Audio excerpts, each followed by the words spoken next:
today. Can you hear me? Turn up a little. I'm okay. I'm very quiet. Sorry. Um, my brother Angelo Quinto was killed by police in December of 2020 using positional asphyxia, inducing restraints in a prone position. Okay, right. My mom will tell you what happened. My name is Cassandra. This is Bella and Robert. We are the family of Angelo Quinto. My son Angelo was killed in December of 2020 by Antioch police officers in front of me on my bedroom floor. He was experiencing a mental health crisis that night, but he was not violent, did not have any weapons, and was not under the influence of any common substances of abuse. Despite the officers acknowledging all of this, they placed him on his stomach, on the ground, handcuffed him, pushed his crossed legs against his back, and kneeled on the back of his neck. I remember them saying something like, "This is what we do to calm them down." During at least the last 4.5 minutes of this restraint, he was completely unresponsive. Yes, so it only takes about 4 minutes of cutting off a person's oxygen to their brain for them to have very highly reduced brain activity and to die.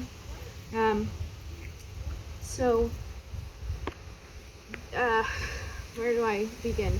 This is a very long set of circumstances, just like in every single one of these cases. There is more than just the killing of our loved ones, there's also often deceit that follows, a high level of deceit. I guess I'll start with, we hired an independent pathologist to conduct an autopsy of my brother, and they determined that he did die of positional asphyxia based on all of the evidence. However, the coroner and sheriff, which are combined in this county, determined at something called the coroner's inquest that he died of excited delirium, as Frank said. And excited delirium is a widely denounced, not even necessarily pseudoscientific, but junk science diagnosis that is used and perpetuated by police 98% of the time in cases of in-custody deaths, usually involving tasers or positional asphyxia restraints. And this term, even if we're speaking about it as if it is legitimate, my brother exhibited no symptoms of this, and the coroners who hired a pathologist at the inquest had even directly contradicted medical records and evidence to determine this. It was a really, really blatant example of the complete bias and lack of objectivity in these processes. And so right now, we are working with Assemblymember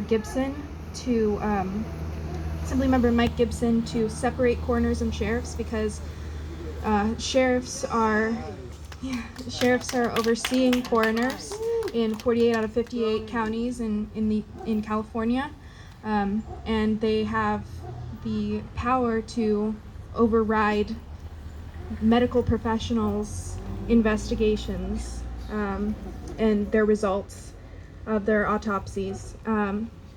So we need this. It's necessary reform. You can support AB 1608 if you want to promote more transparency in the legal system and the medical system. Medical entities should have that power to give us the objective views of what happened and give us a little bit more closure, just knowing that we have some truth in this, which law enforcement prove more often than not cover up. Dad, you can go ahead. You show I'm proud of you. Thank you, Bella. So I'm Robert. I'm Angelo's stepdad, and yeah. So just following up with what Bella was saying, AB 1608 is due to be voted on by the Assembly, hopefully this coming week. So please support. Um, you know, one of the first things we said when this happened to us is we've joined a club that nobody wants to be a member of, and listening to today to all of your stories of loss. Um, it's horrifying, frankly. It's you know, what do you do? it's but I also hear your strength, and coming together, you know, is what's made it possible for us to keep on going. Is the idea that we're not alone, and that you have supported us, and hopefully we're supporting you, and we support each other in community. Um, You know, we often said when Angelo was killed, there were two crimes committed that night. One was his actual death, and the second one was the cover-up. A cover-up that is still not over. We asked for an investigation. Chief Brooks said he was going to conduct an independent investigation. We still have not had any communication from them as to an independent investigation. As you know, and finally we had the coroner's inquest and the determination that he had died from excited delirium, as Frank had mentioned and Bella had mentioned. You know, our family doesn't, it's hard to know what to do. So we've turned to some legislation, and last year we were able to help pass AB 490, which, it prevents holds that lead to positional asphyxia. Now imagine this, George Floyd dies, and they pass a law to prevent deaths like him from happening again. And you know what? At the end of the process, they took out the positional asphyxia. They left chokeholds and left out positional asphyxia. And knee to neck, which is, you know, this is how it was done for Angelo. It was a knee to neck restraint, which led to positional asphyxia. What that means is that your body doesn't get oxygen, and eventually you have a heart attack, and after that you die. So, you know, we've turned to legislation because that's what we can do. It seems so unfair what's happened to so many of us, but yeah, it is unfair. But that's what we could do. So, you know, we're joined by many families, and we're joining many families.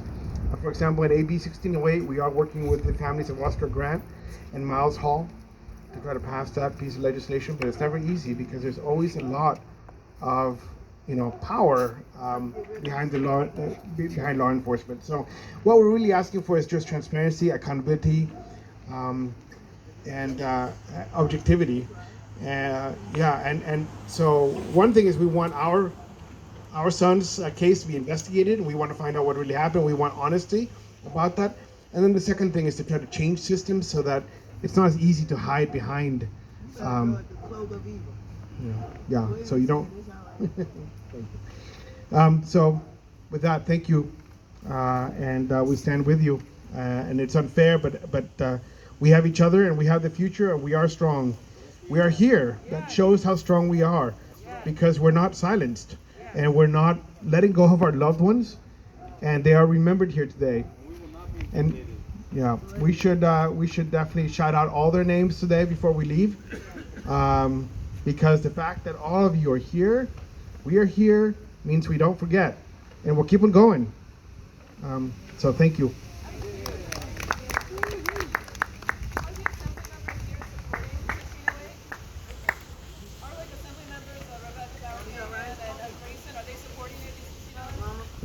We don't know about Grayson per se that I remember. I know that